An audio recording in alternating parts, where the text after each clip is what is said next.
You shaved the ring though, and that's why I brought these. TORP here. I have a little video response for Little Miss Contractor. She's in this community now.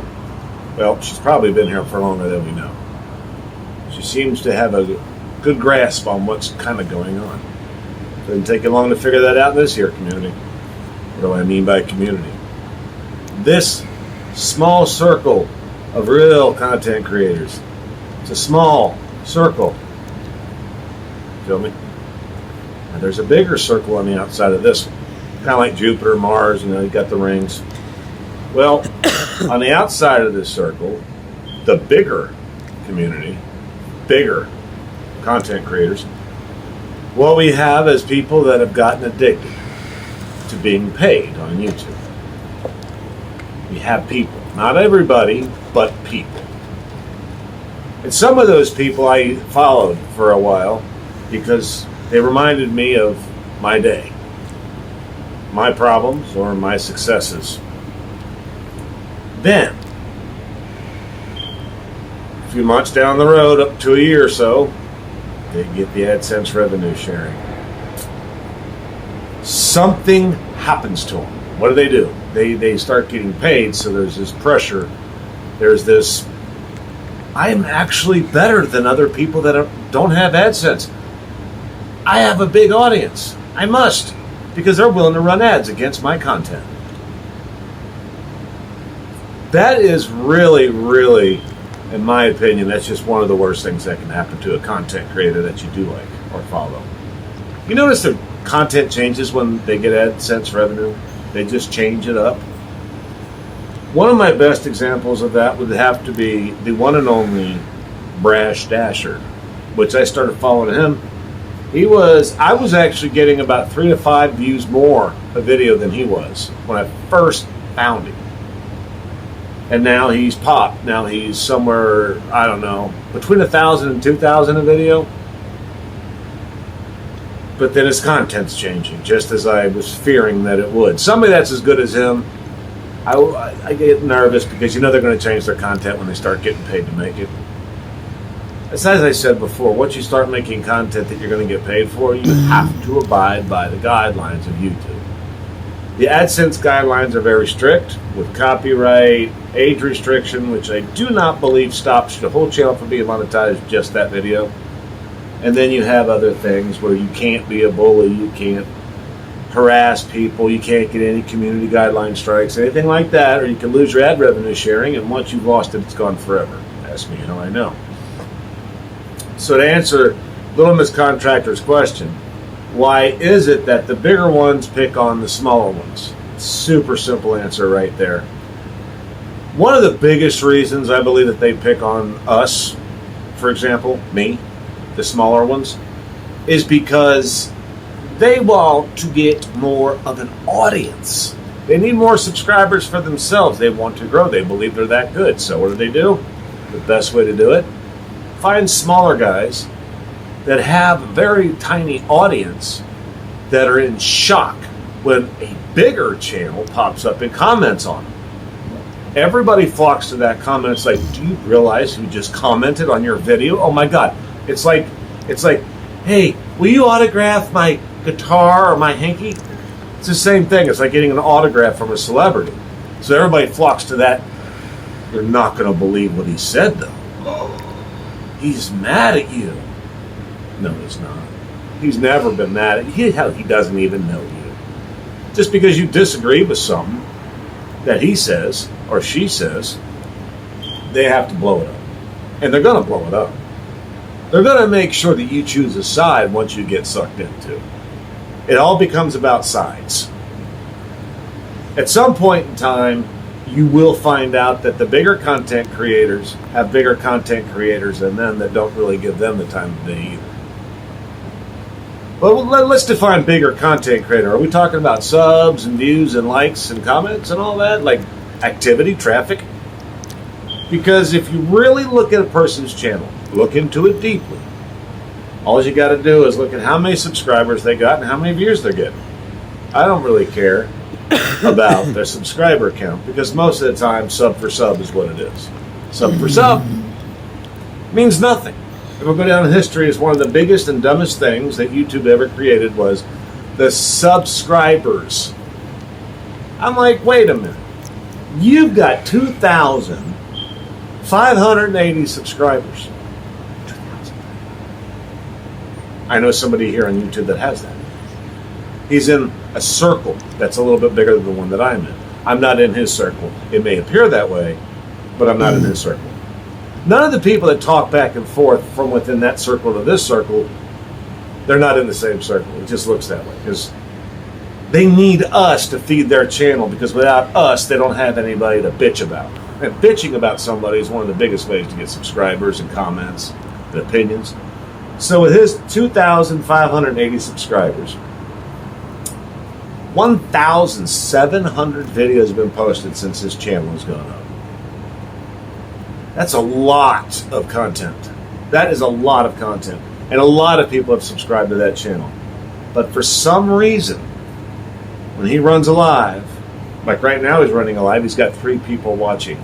3 people out of 2.58 thousand. I find that a little bit embarrassing, quite honestly. I'd be offended if I was him. But when he runs a live at night, he'll jump that number up. He'll get somewhere around 30, 40 people to watch. Once again, out of over 2,500 subscribers, 30 to 40 will watch. So you got to ask yourself, what does it mean to be a big channel? Because verbatim, their channel's broken. It sucks. It doesn't work. Now, if he had 500 subscribers and he got 500 views a video, I'd say, fuck me, how does he even do that?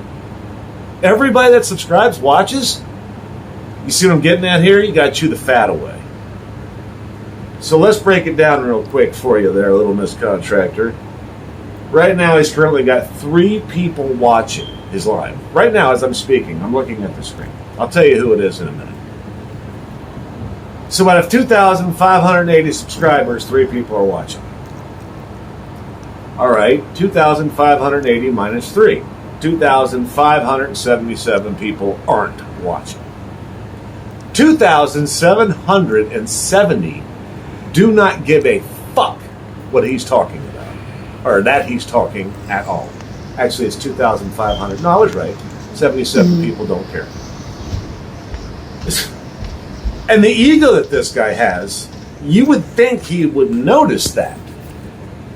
My guess, my response, if I was him, would have to be, it's not about how many views you get.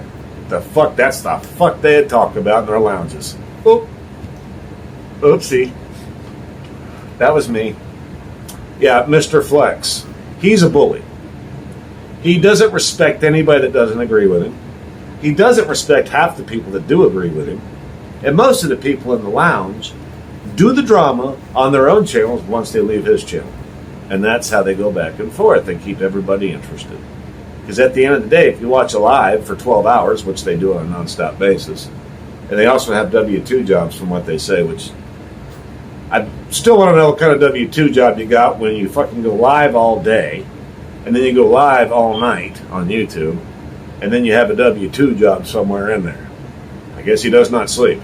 Even though he gets off the live in the 4 o'clock in the morning. I'm going to bed and lets everybody else take over. Wakes right up and goes back live again. So I don't know what W-2 he's got, but that's some information he might share that might get him some views. What W-2 job that you got that you don't have to actually go and show up to? So, to answer the question as delicately as I can, because there are some people in this community that got the same subscriber view ratio that are actually really good people. They're actually really good at what they do. There's a hot facts with Robert Reese. He's running ads. His subscriber count to his view count, the ratio's off. But he's a good dude, see? I think the reason that his subscriber count is so high is because he's hitting so many different subjects, not just one. Unfortunately, I think when you do that, the ones that subscribe to you because of that one video that you made, and you don't make those videos, but 1 out of 50, 1 out of 100 times, they're not going to come back and watch the stuff that you make because it has nothing to do with why they subscribed. That's my thought on that subject. Me, I literally pretty much stay the course 100%. I don't know that you guys ever heard me talk about fishing or cars on this channel. I've talked a little bit about you should be a little bit of a shade tree mechanic if you're going to be a gig worker to save money. I think that's relevant. But these guys, they're all over the map when they do it, so it's kind of hard to keep up with, and you got to stay the course if you want to get your views and your subscriber ratio kind of close. Kind of like Flex's car. I'm sure it has a rev match. It's got some money in that car. You can hate on me all you want to. I call it like I see it. Rev's car, not Rev. Flex's car likely has a rev match, either from the factory or something that he's done to upgrade it. So he's got a really nice car, and he's really, really anal. But his subscriber count is 2.58, and he's averaging around 300 to 400 views a video. Or live, I'm sorry. Some of them go over 5. Still makes you wonder what's going on with the other 2,000 people, doesn't it? That's got to aggravate them. So when they get to that point, when they've been talking about it and arguing about it, they're going to pop back to one of the guys that's been slapping around like a little bitch. You know, if I start bitching about you, you're going to get more views. You're going to get more subscribers. The people that subscribe to me that don't know you just subscribe to you. Hey, a lot of my subscribers came from the lounge. I know that. I'm not stupid. I'm very clear on the point. Well, that's what happens when you introduce yourself to a new circle of people. They want to know what the fuck, if anything, you're talking about. The question is, you're going to stay the course. I will stay the course, but Mr. Flex, doesn't stay the course. He's a bully. He's been a bully since day one. When I met him, he was a bully. And he's been a bully since. And he's the kind of guy that likes to do little edited videos and bully you by making them look stupid. Notice how I said, make them look stupid. Flex has to go out of his way to make somebody look stupid, because generally speaking, the people he doesn't like don't look stupid. So he has to make them look that way. There's nothing wrong, in my opinion, with drama. I think drama is what makes the world tick. Without drama, it'd be boring. It would. It'd be absolutely boring. Everything you see on the news, TV, politics, everywhere in the world, all drama. Without drama, you're not going to get anywhere. That's why these guys like to make these clickbait stills. Why do they do that? It's called drama. The stills almost never have anything to do with the video, do they? Or at least not much. It's like they're going to bring you in one way or the other. I consider that to be kind of like ad bullying. You know what I mean? Like, come over here, look at my shiny new car. Look at it. Look at me. And then you click on it. I gotta see this. I gotta see this. And then you gotta listen to them for 20 minutes. Talk about nothing relevant to that ad that you just clicked on, to that clickbait. You get nothing. As those guys put in their videos, you get nothing. That's why if they look at their analytics, they'll see a 20-minute video's average watch time is 3 minutes. It's like, well, fuck, what is he going to talk about the clickbait that he put in this fucking still shot? Well, they don't. Not really. Either that or they modify it. So I hope that helps a little bit. They need us. That's why they bully us. They need us. They don't have content of their own. We are their content most of the time. Their content is solely relying on people drawn into drama. I'm one of them. I love drama. Drama doesn't always mean a bad thing either. Sometimes drama is just a way to express yourself. It could be fun. I don't think anybody should be hateful or hurtful doing drama. I've been both, but when I do it, I'm responding to a bigger bully. Yes, I said a bigger bully. I've had to bully people to shut them up. It's happened in my life quite a few times. I don't like it. It doesn't feel good. It's like punching somebody in the nose. It feels good at the time. And then you look back at it and say, I wish I had been a bigger person than that. Not me, though. I'm not a bigger person than that. If I feel it, if I see it, I'm going to say something. You know what I mean? So, yeah, I point out bullies, Little Miss Contractor. That's what I point them out. I point out their flaws, and I analyze the shit out of them. It feels good to get back at these guys that are bullying other people, including myself. It's just what I do here. So that's why they do it. People like me. People that have a mouth, an expression. They're not afraid. They're never going to be afraid. The worst thing that can happen to me is I get a flag. You can get 3 of those before they suspend your YouTube account. These guys get a flag, they lose their AdSense. They lose their money, which means they got to change their channel. They have to make it something else or create a new one, which is not really going to work because once you've lost your channel on YouTube, AdSense goes with it. You cannot duplicate your social security number. And that's how you get AdSense, unless you're using somebody else's social security number. I ain't going there, I ain't no lawyer, but I'll tell you this much. Acting like one person and identifying as somebody else likely has a bad outcome somewhere along the line, especially if there's money and taxes involved. Just saying. So, while we all sit back and consciously try to figure out who to watch and why this guy's mad at that guy, I'll guarantee you right now, one of the biggest upsets of these bullies is a guy like me.